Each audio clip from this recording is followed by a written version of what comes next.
Are you a home grower looking for a little bit of help? Are you ready to learn as much as you can about your favorite hobby? The Homegrown Helpers brings you informative interviews from experienced growers that have taken the next steps in their journey and decided to help you grow top quality cannabis all in your home. Now welcome in our host, Rob Smith, along with this week's Homegrown Helper.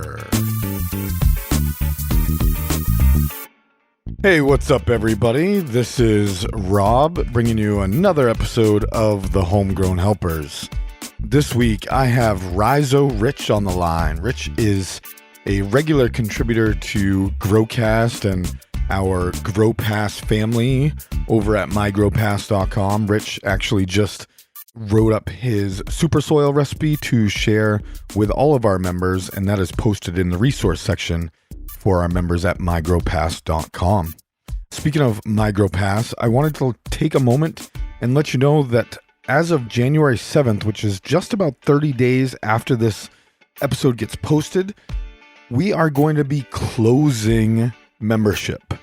So if you are not already a member, you will not be able to be a member until sometime at the end of March. So every quarter we are going to close membership and really only keep it open for a week or two right around our quarterly 5K giveaway that we give away $5,000 in grow gear to 5 lucky winners, with first place being just over $2,000 worth of grow gear, including a Gorilla Grow tent, a full line of sweet leaf plant nutrients, Soham living soil, and a host of other goodies. So as of January 7th, we will be closing membership, and you won't be able to sign up for another couple of months after that. So if you have thought about or want to become a member, head on over to mygrowpass.com and scoop up the membership that is right for you. We have a content only, which is perfect for our international listeners, our veg package, and a bloom package. The Bloom package obviously gets you access to all of the goodies that we offer, including the monthly AMA, which we just finished up last month, which our current guest here on the Homegrown Helpers, Rhizo Rich, is a regular on that. And we are going to get ready to do a listener AMA between GrowCast and the Homegrown Helpers, basically just like a listener mailbag. That should be an awful lot of fun coming up here sometime in the beginning of January, I believe. You know, it might be February just with everything going on around the holidays. Maybe we bump it back a month, but we do have one coming up over the next couple months, so stay tuned for that. I want to thank our partners here. This show is brought to you by two of our fine partners over at mygrowpass.com, and that is Soham Living Soils and Harvest Mutual Seed Bank. You'll hear more about both of those fine companies in the middle of the show when we do an official ad read for those partners. Otherwise, the future of the Homegrown Helpers is still kind of up in the air. I need to start recording some interviews for kind of our home grower interview portion of the show. I think I'm still going to look for consultants, and I still have a couple more interviews to do for you guys. But, you know, we'll release consultant interviews maybe in like a season, you know, chunks of 3 or 4. But our theme going forward is going to be, you know, interviews with home growers. So if you'd like to be interviewed, feel like you have a unique perspective or, you know, something you want to share with our audience, something that you've learned here and have perfected and put your own little spin on, email me, rob@thehomegrownhelpers.com or thehomegrownhelpers@gmail.com. We can link up, set up a time to chat. And starting in the new year, we're going to be publishing these new different form of interviews. So would love to hear your perspective or your thoughts on that. So that's pretty much all I have. Stay tuned for the promo codes for Soham Living Soils and Harvest Mutual Seed Bank. And enough from me. Now on to the interview with my good buddy, Rhizo Rich. Welcome to the show, Rich. Hey, how are you doing, Rob? I'm doing great, buddy. Thanks for joining me today. We just got done recording our December AMA for our Grow Pass listeners, and Rich and I decided to just stick around and chit chat with each other and record a Homegrown Helpers episode because Rich has just recently started his own consulting company. Rich, why don't you tell us a little bit about yourself, the name of your consulting company, and where you're from? Yeah, I'm originally from the East Coast, grew up in Virginia, also lived in North Carolina for a bit. My mom's side of the family is from up here, so when my parents split, she moved up here, and I decided to follow her a couple years later up to Illinois. So, I've been doing my thing up here, and we got recreational starting here come the first of the year, so I thought it would be a good idea. I've been growing for about 12 years now. My grandmother and my uncle both grew before me. So I kind of grew up around that, always coming around. It always smelled like, cannabis. They always had cannabis plants. That was just kind of their thing where I grew up on the East Coast, when I was a child. So I've always kind of been around it and started growing about 12 years ago. And when I came up here, I was doing my own thing. And with them going rec, I thought it would be a good idea to start a company because a lot of people have been asking about starting up, grow rooms once it goes rec. And, I started a little business called Illinois Cannabis Consulting. Basically, I just want to go around and, help out people grow their own so they don't have to go to the dispensaries anymore. That's my main thing. That's a great, mission there, Rich. What about, just the legalization aspect? What made you decide that not only were you, prepared and skilled enough, but wanted to make this a business, because this isn't easy, getting clients and getting out there in the world. So what made you decide that you were ready to start doing consulting for other people that, needed your help?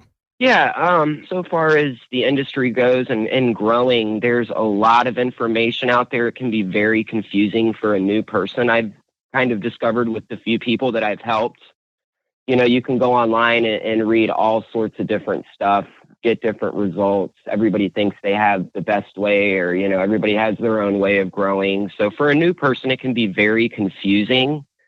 That's what I noticed. And I really thought, I'm not here to tell people what to do, but I figure it would be a very good starting point for someone to kind of just follow what I'm doing.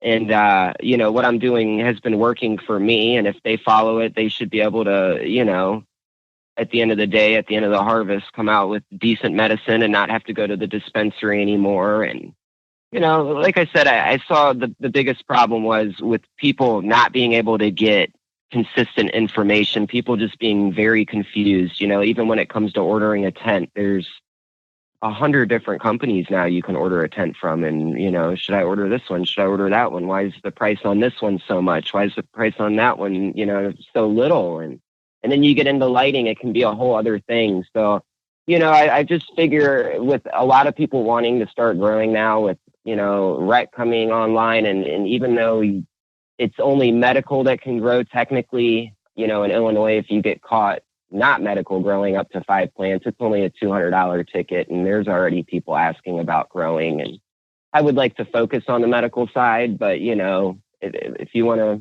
do your thing, you can do your thing. It's $200 ticket's not a huge deal, but, for most people. So there's no recreational cannabis like home grow laws in Illinois, correct? No, it'll just be recreational where you can buy it. You can't grow it technically. So you have to go to the dispensary. Unless you have a medical card, then you're allowed to grow up to 5 plants in flower. So, there's a lot of people with medical cards. I'm sure there's going to be a lot of people swarming to go get medical cards come the first.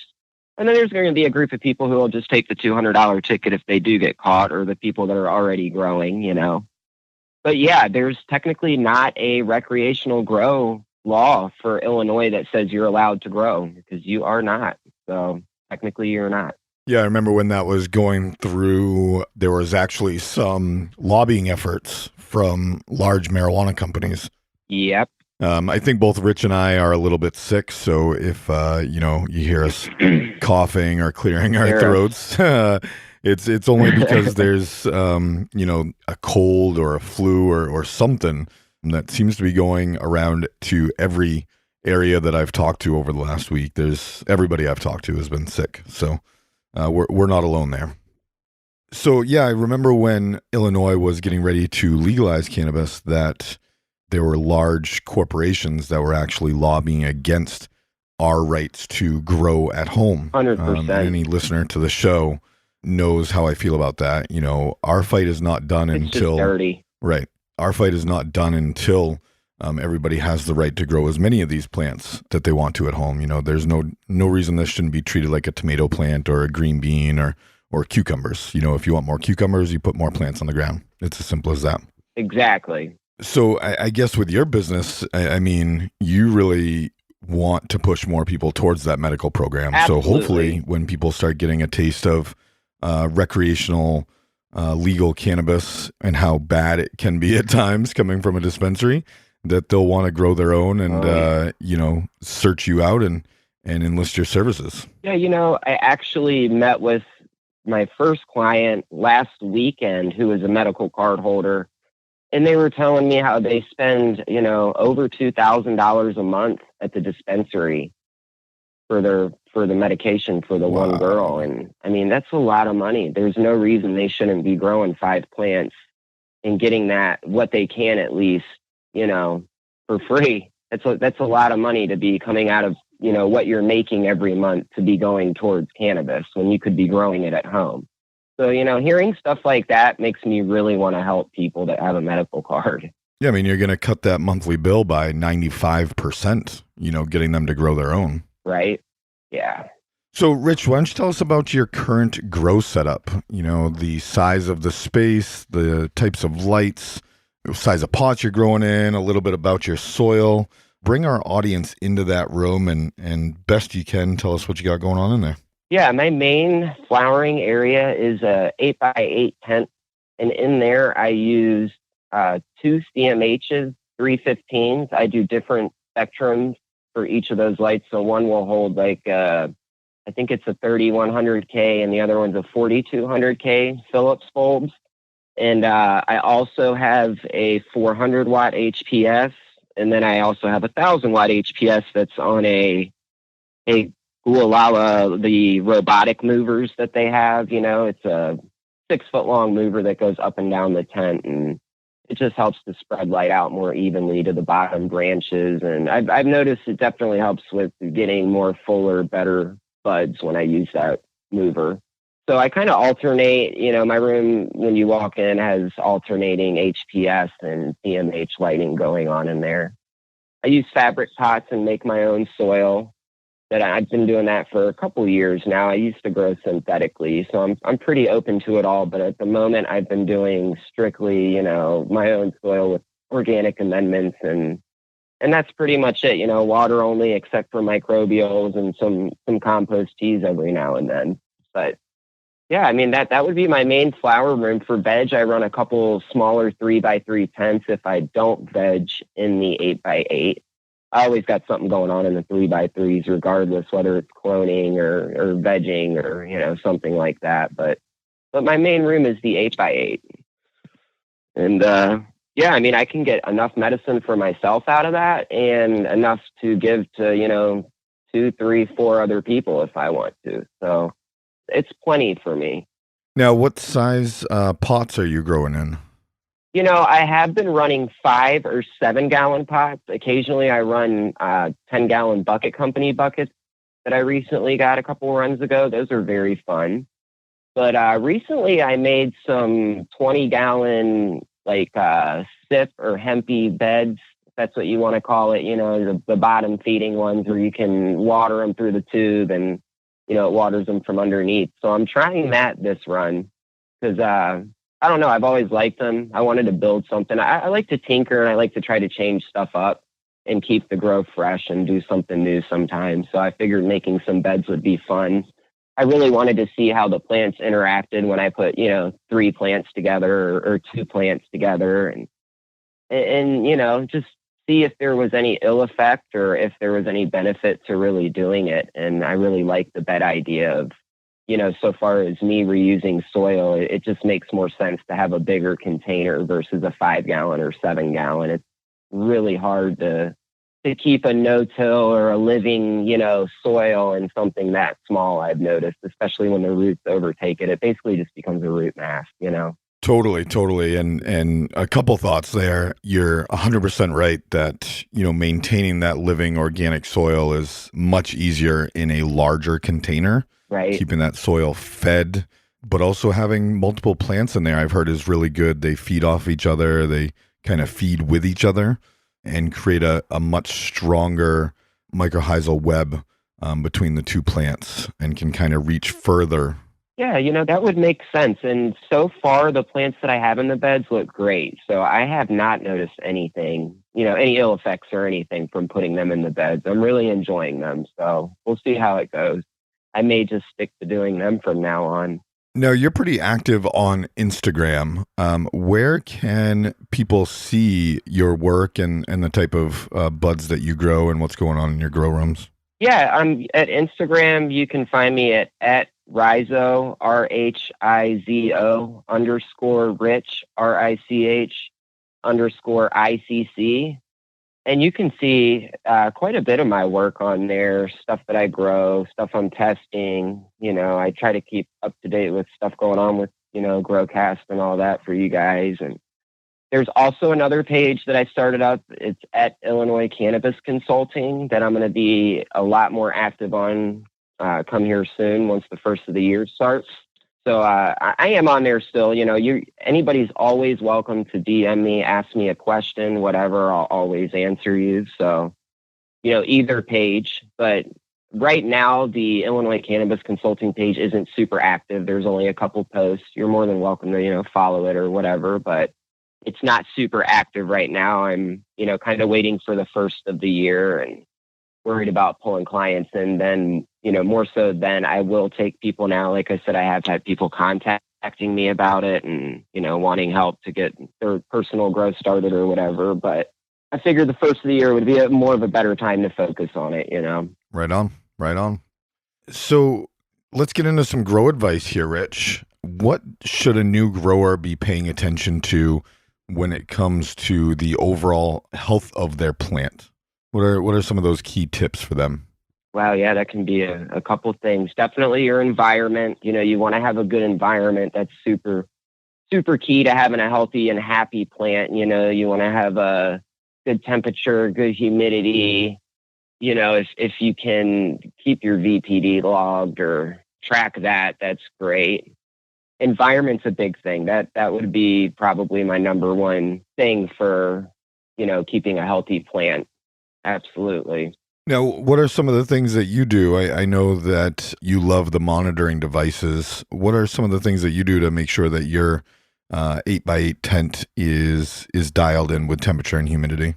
Yeah, I do use a unit like it's called a P&L minder unit. It's kind of like a coconut or a pulse. It tracks, your temperature, your humidity. This one lets you know your VPD also. So I'm able to see exactly what it is and all the numbers are figured out. And if I need to go in and either turn my AC on or a humidifier on or a dehumidifier on or a heater on, I can do that, and, fix my humidity or temperature problem. But that has definitely helped me quite a bit, is having a monitor and knowing what's going on in my room at all times, having it ping my phone if there's some huge, emergency or something cuts off or, can't have the AC cutting off in the middle of summer with blaring lights on plants. So it's just a really good thing to have to help you track your environment and keep track of all that stuff.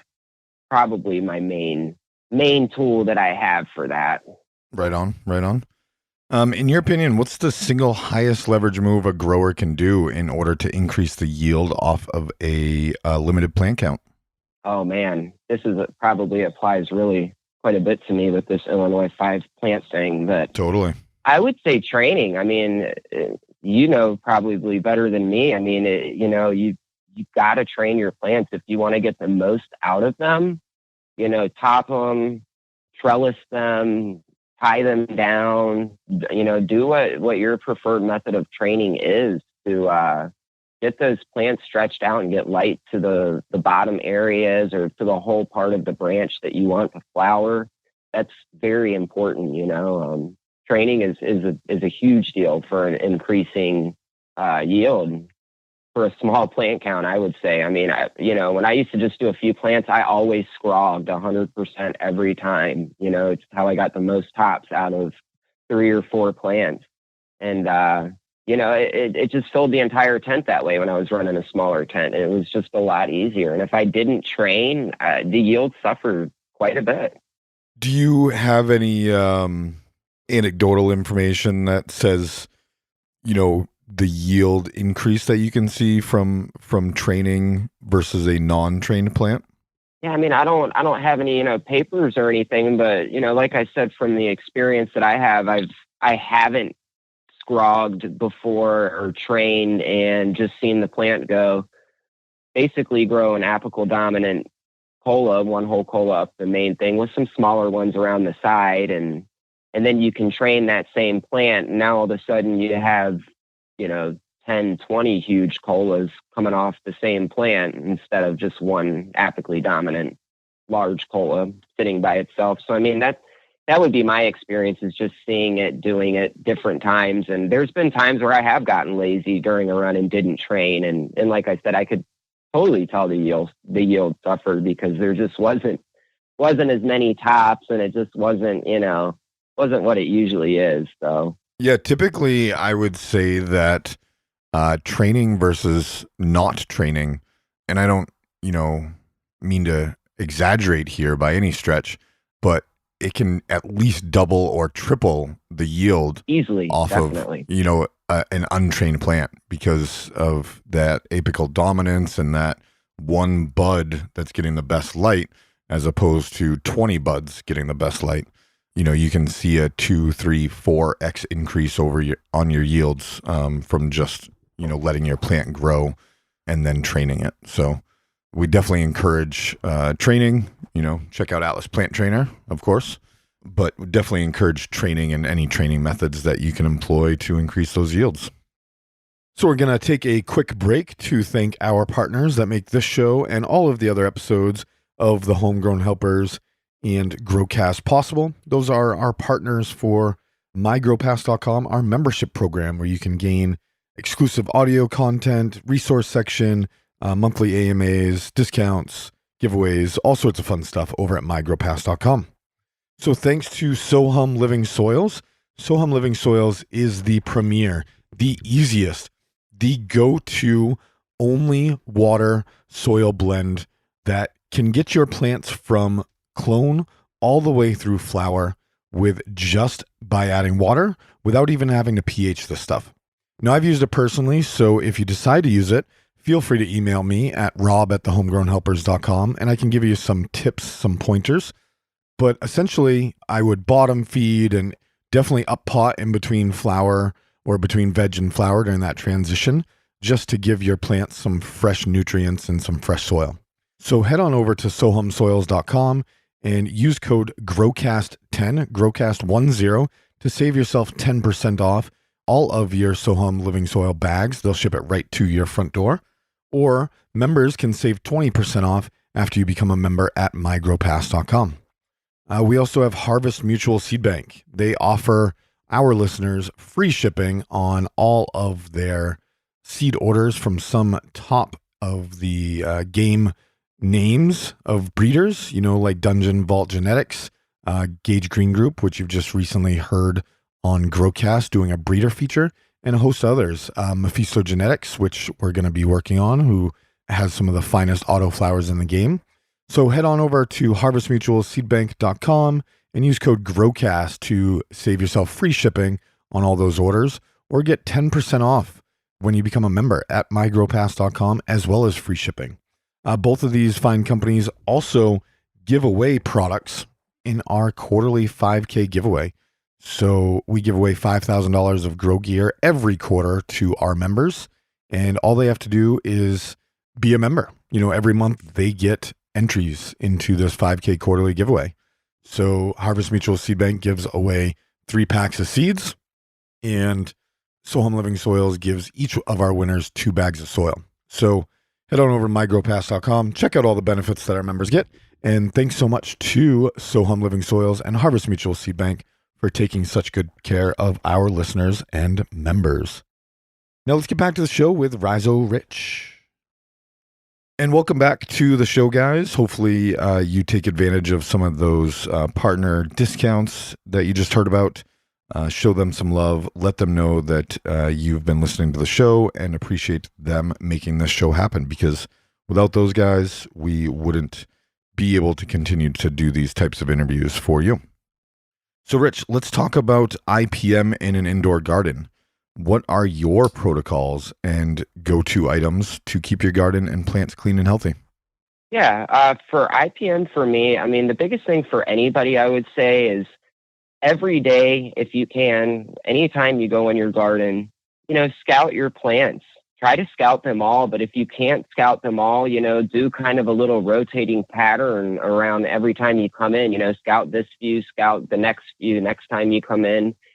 Be looking for pests when you can. Bring your little trichome checking microscope or jeweler's loop or whatever it is in there, and look at the undersides of the leaves. Make sure you don't see any pests. Look for mold, stuff like that. Just be, proactive before you see the problem, obviously, then, better than finding it later when there's already an infestation and you see it with your naked eye and you're not even looking for it. I mean, usually by then it's going to be too late, or you're going to have a really hard time fighting it. So, I mean, definitely scouting is my number one thing. And then during veg, I alternate between Dr. Zymes and the Mammoth Biocontrol. I like doing both of those. And then I cut them out at flower, and might sound a little crazy, but just kind of hope for the best and do my scouting and don't spray anything. I hope that I hope I don't have to spray anything and that there's no issues at all. I hope that everything I did in veg was enough to keep them away. And by the time I hit flower, they're, not wanting to come back. Yeah, I'd like to stress a point that you made there, and that is checking the underside of your leaves. Definitely. That's an area that I regularly would fall down on. Like, I spend a lot of time in my gardens, but, checking the underside of your leaves, several leaves on each plant, a couple from the top, a couple from the bottom, and, different insects like different areas of the plants. So check the undersides of the leaves, flip them over, study them. And from my experience, even without a jeweler's loop, if you don't have one of those or a microscope, kind of stare at the leaf for, 10, 15 seconds. Right. And if you start feeling like you had a little hit of acid or some mushrooms and the leaf starts moving, that's when you really need to start being concerned. And maybe it's too late at that point in time. But some of those bugs are tiny, and, just glancing at them, you might not see them. So study the underside of the leaf for a little bit and see if anything starts coming out at you. Yeah, and sometimes they hang out at on the underside, right where that vein is. I've found some, mites and stuff like that. They like to hang out right in that vein. And like you said, it's hard to see them move, but you can see it with your naked eye if you stare long enough at it. Yeah, it's like when you have that fungus gnat problem and you don't necessarily see anything in your soil. Until you sit there and stare at it for a while, and then little bugs start moving, right. A little piece of dirt, and then they kind of show their nasty little heads a little bit. Definitely. So, Rich, what character traits are most important for a grower to cultivate within themselves? What kind of characteristics are going to make the most successful grower? In my opinion, and we all have them, I would say, be open-minded, be open to anything. I used to be a synthetic grower for 9 or 10 years and then switched over to organic and probably wouldn't look back. But I know a lot of people that start out either one or the other, and that's what they stick with, and that's all they know. And that's fine and dandy, but, and I'm not saying be open-minded, you have to switch between organic or synthetic, but, I'm just saying be open-minded to different methods to learning new things, especially to learning new things when it comes to cannabis, because we're always learning new techniques or just new information in general about the plant, you just really need to be open-minded to pretty much anything when it comes to growing that, can expand your knowledge, and don't be closed-minded to it. Try to be humble as well, I would say. There's like I said, a lot of people out there that think that their stuff's the best and that's it. And, wouldn't take anything anybody else says, do it this way or that way to heart. And, they think that it's their way is the only way. And, just be humble and be willing to listen to people and take advice and give it a try. Who knows? Maybe you'll like something. I ended up really liking organic and I went into it really unsure. So just be willing to try new things. That's good advice. That is good advice. I don't think that there are many like right ways, the perfect way to grow cannabis. Right. There are a handful of wrong ways. Definitely. But I don't think that there's one way that is going to grow the absolute best cannabis that we can say, okay, this is the way everybody should grow. Exactly. There are ways that produce, the better kinds, but a lot of it comes down to personal preference. It really does. Hopefully the show and Growcast kind of allow you to experiment and learn about different ways and techniques that different growers are using and kind of decide what works best for you and what produces the type of medicine that you enjoy consuming. So like Rich said, don't be afraid to try those new things that we kind of shed some light on during our shows here. Agreed. So Rich, before we get on out of here and start recording the bonus content, which you can find at thehomegrownhelpers.com/bonus. We keep all of our guests around for 5 more questions, and we post that right up on our website for you to download. To wrap up, Rich, do you have any last bits of advice that you'd like to give to every grower listening to you right now? Any last words of wisdom?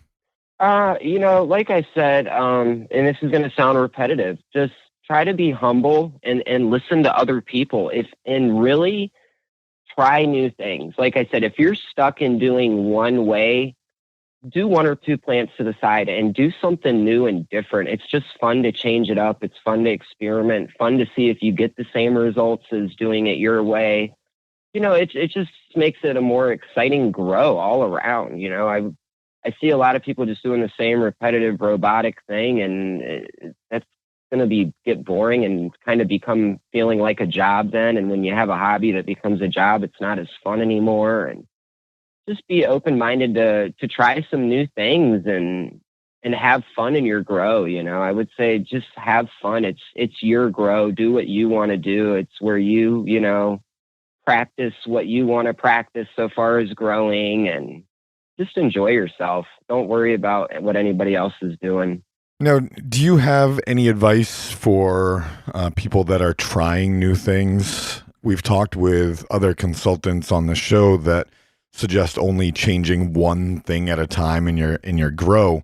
Yeah. But I think I heard you suggest it's okay if you do a completely different nutrient regimen or soil on just a couple plants in your room. Do you have any advice on how to A/B test or switch things up that you followed that could be helpful for our audience?